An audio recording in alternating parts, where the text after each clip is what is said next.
This week in the forums, the question was brought up about the pathways open up to glucose to being broken down for energy and when glucose might be reformed. And there's been great discussion on that, but I just wanted to give you some of my insight on the pathways that are shown here. This can be a really confusing diagram, and it's really meant to simplify things and show it in a more simplistic form.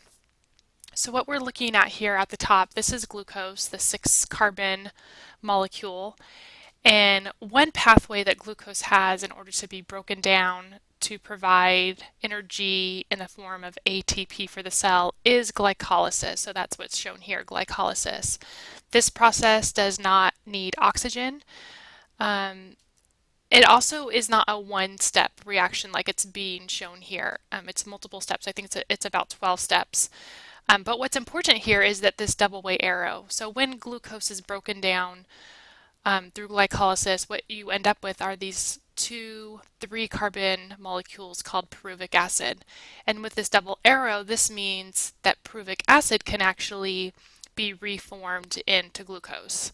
Now, I don't know of a situation where glucose would be broken down into pyruvic acid and then suddenly reformed into glucose.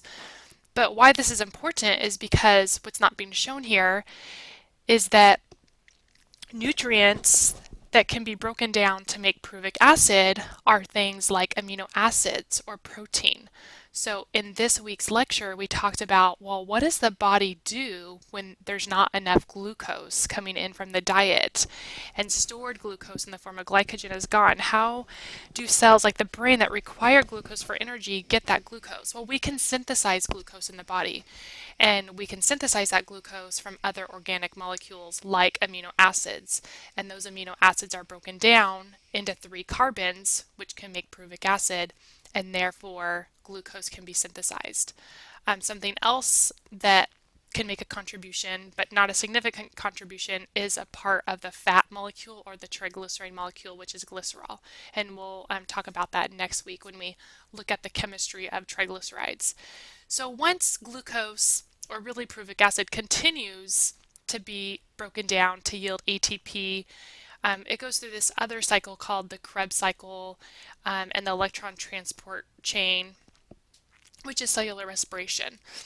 And so you'll notice here this one-way arrow. So once pyruvic acid gets converted to acetyl-CoA, there is no going back.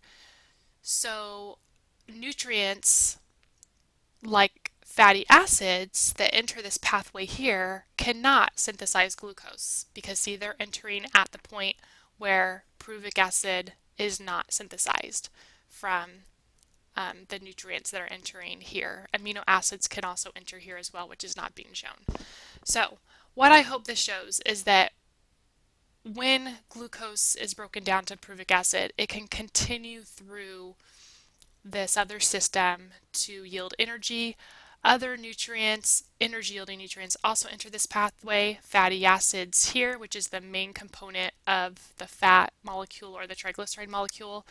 Amino acids also enter here, which is not being shown.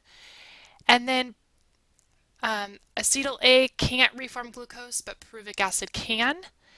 And other nutrients that can make pyruvic acid besides glucose are amino acids, that would be the structure of a protein, and also the glycerol, which is a backbone to a triglyceride.